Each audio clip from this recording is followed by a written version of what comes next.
like a modern day king. We would do stuff like go to the movies, and Michael was so famous he had to disguise himself. And we would come downstairs, I'd be like, where's Michael? Michael would be covered up like, I'm over here, Chris. What happens when a global superstar loses his closest friend? The world saw Michael Jackson as an untouchable icon, but Chris Tucker saw him as a brother. A good friend of mine, the king of pop, Mr. Michael Jackson. Their bond was built on laughter, faith, and secrets hidden behind the walls of Neverland Ranch. One day he wasn't there, and Jermaine Jackson took me to Neverland for the first time. And Michael wasn't there. Of course, I was looking for him everywhere. Where's Michael? He said Michael might be here. He said, no, Michael's not here. He said it like this. Now Tucker is finally breaking his silence to share the raw, heartbreaking truth about the man the world never truly knew. Hey, you forgot the name. You forgot the name. After Tucker entered Michael's life as a genuine friend, he was granted exclusive and unrestricted access to Neverland Ranch. Away from the constant pressure of paparazzi and worldwide attention, the two spent countless hours laughing, listening to music, and engaging in deep spiritual conversations. Their sincere bond quickly made Tucker one of Jackson's closest confidants. While much of the world viewed Jackson as a distant and untouchable idol, Tucker came to know him as a vulnerable man, searching for comfort, understanding, and companionship. Their friendship was built on faith in God, a shared love of classic R&B music, and unwavering loyalty to one another. Before we move on, take a look at this image that has been attracting a lot of attention. On the left appears actor Chris Tucker, while on the right is Michael Jackson. Both are shown with heavily exaggerated expressions of sadness, creating the impression of a deeply emotional moment. Large text across the image suggests a connection to the reported passing of the legendary musician, making the scene feel dramatic and personal. However, the context behind it remains unclear, so it should not be taken as factual without verification. What do you think? Share with us in the comments. Life at Neverland. It was never just a luxurious estate to Chris Tucker. It was more of a castle where the most famous pop star could breathe easy. Tucker says that entering through the gates was synonymous with leaving behind his fame and all that came with it. It was the place where magic existed in simple form. They were never the stars, but they were just like two kids who would have fun all day. The activities they engaged in were mostly fun-filled. From playing video games to watching movies and sharing jokes, Tucker always tells how much Jackson enjoyed his company due to his hilarious sense of humor. According to Tucker, the most famous singer loved cracking jokes and had no trouble enjoying Tucker's comical sense. He would even call him Christmas and convince Tucker how well the name fit. What Tucker valued was the trust between him and Jackson. Despite the paparazzi hounding him all the time, Jackson cherished Tucker's company since he valued his true friendship. They trusted each other implicitly, which allowed them to build an unbreakable foundation before the heavy legal storms arrived. The human Michael. While the world knew Michael Jackson as an untouchable, one-of-a-kind performer, Chris Tucker saw Jackson as someone who enjoyed the simple pleasures of humanity. Their friendship was based on a mutual appreciation of humor rather than showbiz or their successful careers. Tucker used to share stories about how Michael had a very boyish, prank-loving streak which few people were fortunate enough to see. Michael enjoyed laughing, and he would often burst into uncontrollable laughter, especially when Chris was around and his funny timing would set him off. The fun-loving side of Michael was how he managed to bring back a semblance of normality and happiness into his life, because of the lack of which he had suffered since he had become famous. However, beneath this playful exterior, there was a deep and earnest friendship based upon religion and faith in God. These two men, despite being surrounded by Hollywood glitter, would talk about their faith and spirituality.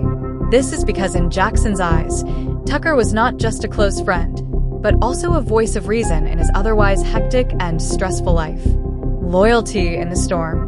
While much of the world turned away from Michael Jackson during what was arguably the most difficult legal period of his life, Chris Tucker remained firmly by his side.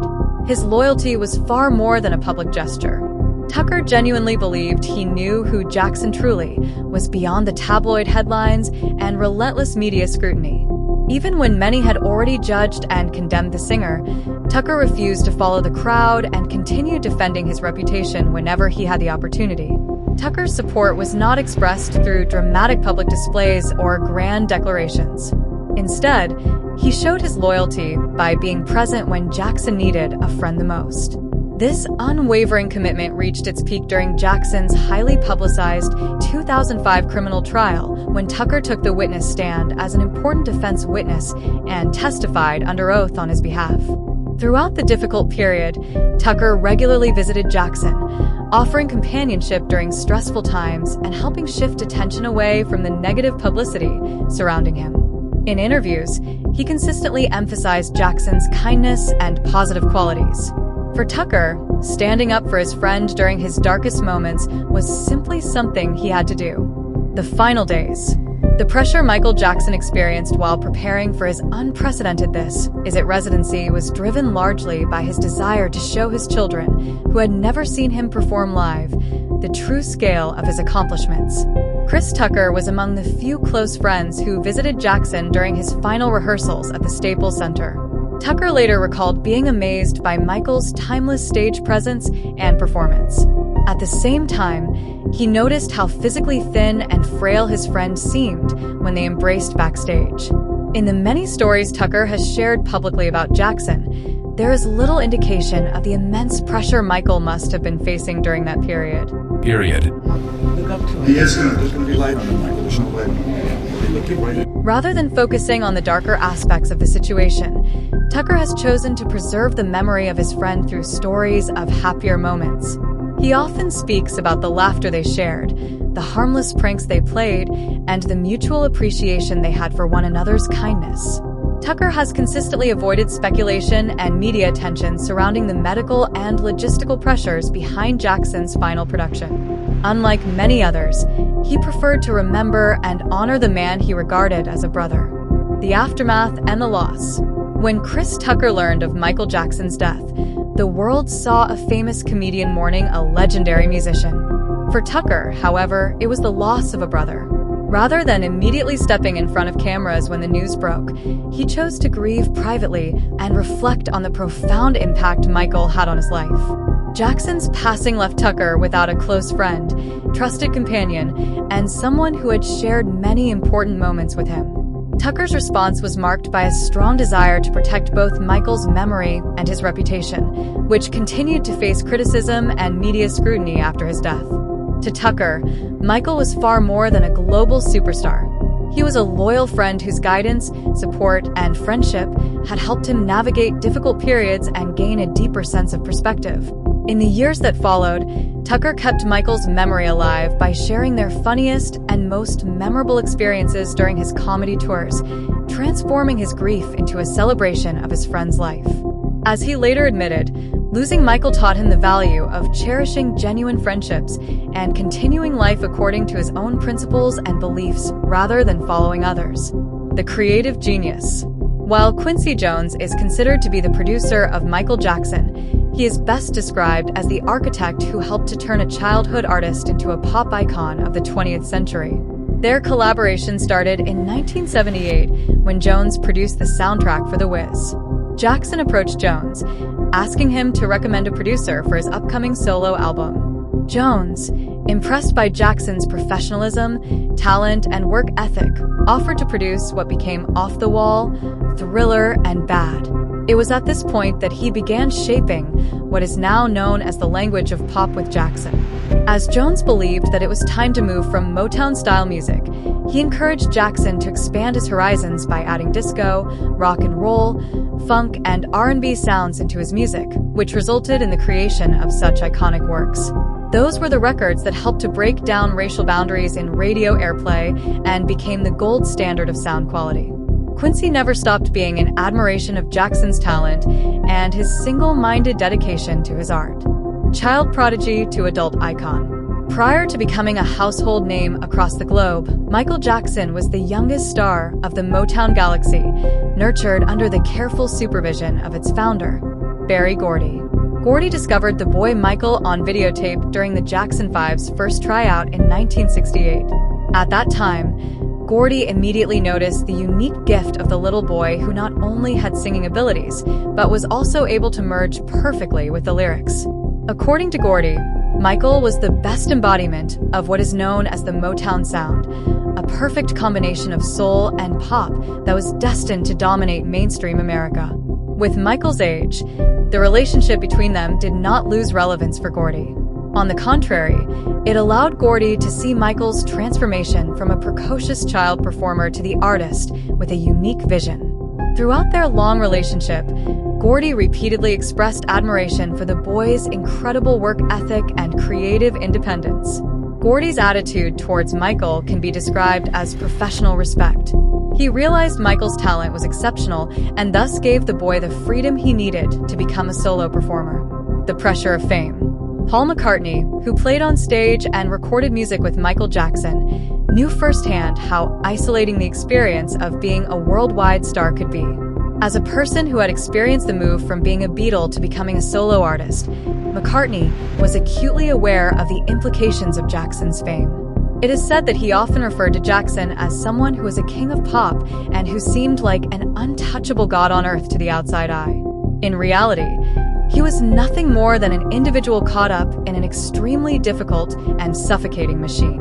According to McCartney, Michael Jackson was a gentle soul who was very sensitive. His immense fame and icon status made him vulnerable to many forms of exploitation. In McCartney's view, one of the main tragedies about Jackson's life was the fact that he was unable to have a personal life due to the overwhelming popularity he possessed as an artist. The creation of his magical kingdom, Neverland, was an attempt to create a place where he would be free. Protecting the legacy. Taylor was not just Michael Jackson's friend. She was his biggest supporter and strongest shield against the world. The friendship that started back in the 1980s between these two celebrities was grounded on a deep understanding of the life experiences and challenges faced by each other. Both Elizabeth Taylor and Michael Jackson found themselves in the public eye when still young. Taylor knew what it meant to be stripped of one's privacy and how it felt to grow up with cameras following you around. She understood better than anyone else the loneliness and pressure experienced by superstar kids. Throughout the most difficult periods in the life of Michael Jackson, Taylor never turned her back on him, even as everyone in the movie industry was shunning him. This was the time when Taylor became an ardent defender of her friend, disregarding allegations and statements made against him in the media. To Taylor, all these were not only unjust but also an insult to the sweet, innocent child she had always known in Michael. She thought it was her obligation to protect him and ensure his integrity was kept intact. If you are watching this video, please subscribe to our channel and hit the like button. The shared childhood. The reason why Brooke Shields and Michael Jackson formed such an intense relationship was that they knew what it meant to grow up in the spotlight of the entire world and how difficult it can be to live like that. Being stars since childhood, Shields as a child model and actress and Michael Jackson, a singing voice of the famous group called the Jackson 5, were able to recognize the problems associated with losing their childhoods for the sake of career development. Their relationship with each other was quite innocent, unlike professional relationships, since they felt comfortable talking about adult things to their only peer, another celebrity. In fact, Shields has said multiple times that her relationship with Michael Jackson was characterized by their common feeling of otherness. As they became celebrities at an early age, they did not have the chance to establish regular relationships with other people of their age, which is why they had plenty of time to discuss all aspects of life and feel like the only ones who know what it means to be considered icons without even voting rights. The marriage and friendship.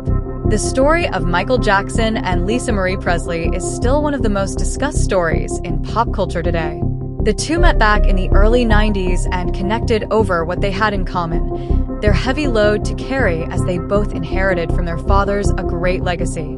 To Lisa Marie, this relationship was based on a desperate need to defend Michael, whom she considered to be a very damaged person who needed stability. Despite being an obvious sign of love, their bond carried a lot of complicated feelings and issues. After separating, Lisa Marie admitted that their romance was an intimate spiritual connection that suffered greatly because of public pressure and dark influence on Jackson. Their friendship didn't last after the divorce either, but there was still this feeling of caring for each other until the moment when Michael died. Lisa Marie was known to be the only person who kept in touch with Michael after he decided to isolate himself from everyone else, and once said she made attempts to save him because she was terrified he would end up like her father. Inspiring generations to Justin Timberlake. Michael Jackson did not only serve as a source of inspiration, but was the man himself who gave birth to the modern-day pop arena. Having studied Jackson's dance moves like those in Billie Jean and vocals such as those in Man in the Mirror all through his growing up years, Timberlake has always praised Jackson as a model of perfection. He has repeatedly stressed that one cannot become a successful pop star without having been influenced by Jackson, who showed the way of uniting traditional soulful R&B elements with global pop style. Timberlake respects Michael Jackson mostly for his obsession with music and performance art. In many interviews, he has talked about Jackson's perfectionism in creating video clips and arranging concert shows, and how the latter's dedication made the genre of pop music transcend into the level of true high artistry.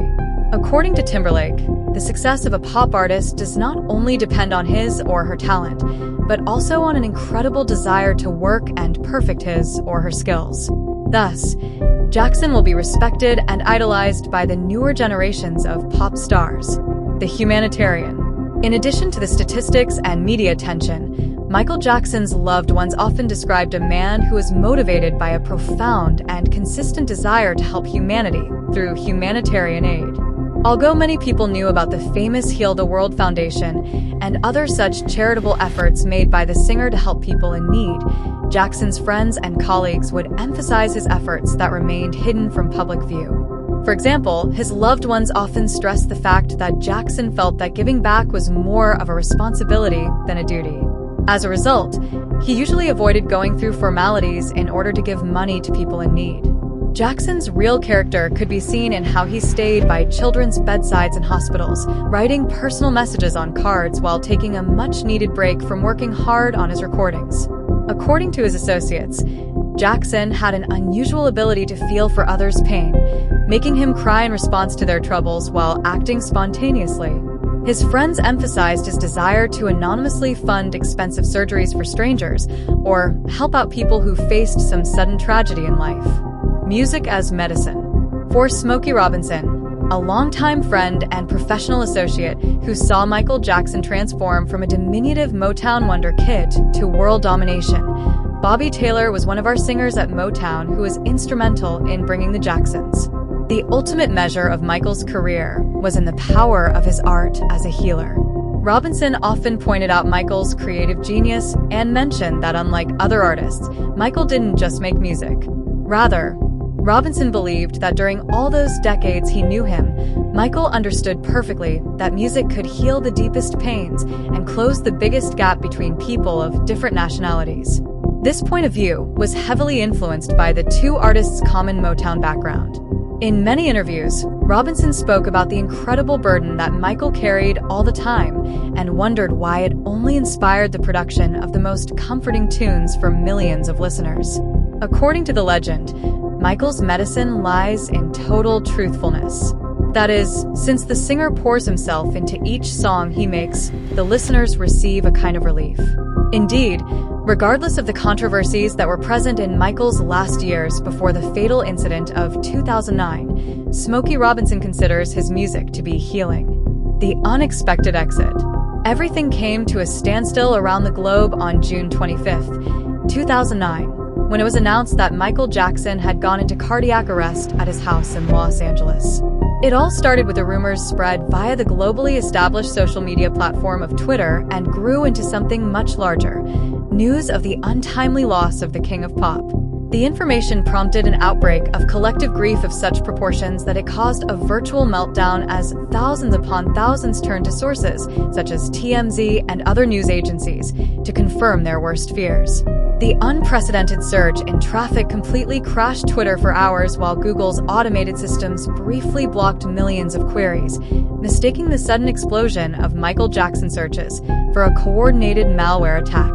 For decades, Jackson had been an enduring presence in the world's cultural landscape, and his absence was felt deeply by people worldwide.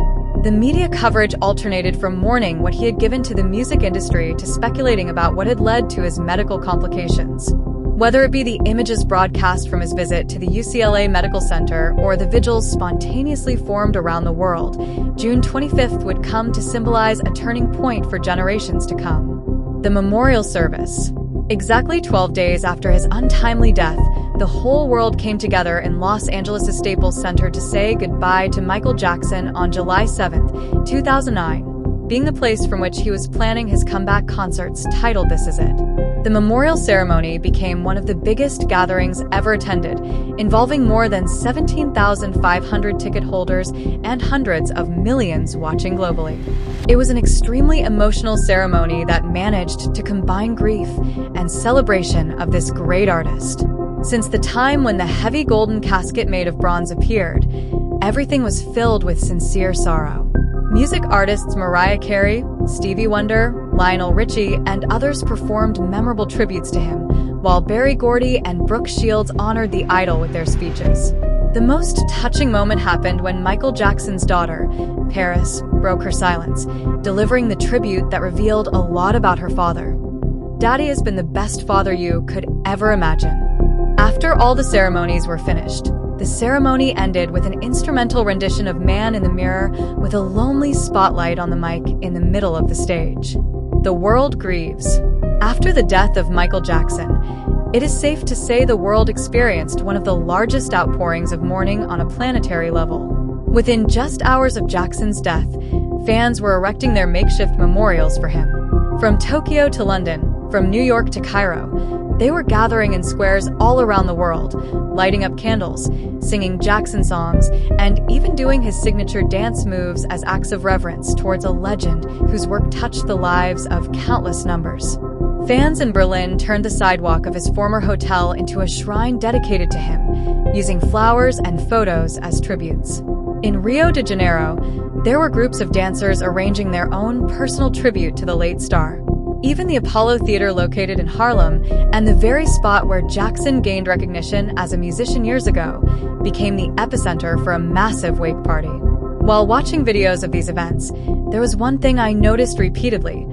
People didn't only mourn a celebrity, they mourned the loss of a way of life they once cherished through his music. And that's the real story behind one of Hollywood's most legendary yet misunderstood friendships. It's wild how two people from completely different worlds can just click like that, isn't it? If this deep dive into MJ and Chris's brotherhood hit you right in the feelings, do me a solid and smash that like button. Don't forget to subscribe so you never miss another look at the icons who changed everything.